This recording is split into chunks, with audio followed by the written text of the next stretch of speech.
First, you'll need to recrystallize your sample. You don't have to, but you probably should. And then select the crystal you want to use. You'll usually do this under a polarizing microscope, where pure crystals will extinguish the light every 90 degrees.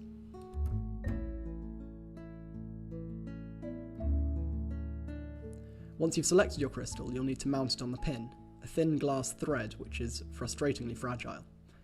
The first two I used, I broke. So to do this, you'll want to have mounted your crystals on a slide in Paratone, a viscous glycerol-like liquid which makes isolating a crystal easier. Having selected your crystal, you should transfer it into wax, seen here on the end of the microscope slide.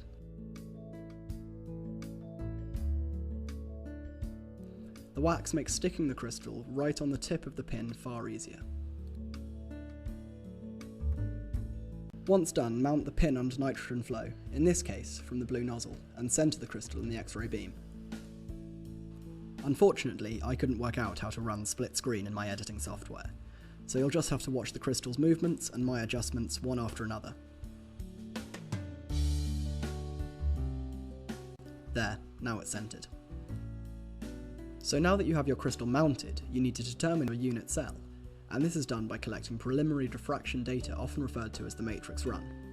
This only takes a matter of minutes, and it's worth noting that the matrix calculation is only a minor part of this step, and the matrix is only for converting the crystal's unit cell axes in space relative to the X-ray beam to the unit cell axes we see on our screens.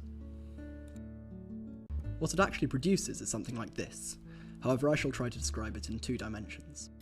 The reason that this preliminary run can be so fast is because the position of a spot is relatively easily predicted once you have the first 2 or 3. For example, if your first 3 spots are these black ones, then you'd predict that the remaining spots would be where these green ones are, and you can send the detector around and check. This may give you a unit cell that looks like this. However, it's worth noting that in this preliminary unit cell determination, any axis h, k or l of your cell could be an integer value of the actual parameter, and you've just found a set of unit cells. For example, if this orange spot were a missed spot and this red spot a systematic absence, then all of a sudden red spots appear at these positions and orange spots at these.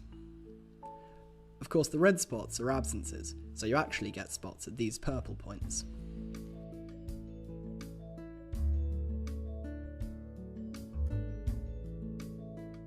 This would mean that the unit cell you've calculated is 8 times too small, and the actual unit cell is this green one.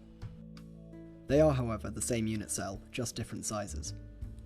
It is worth noting that these preliminary unit cell parameters only tell you what shape box contains your repeating unit, not the contents of the box itself.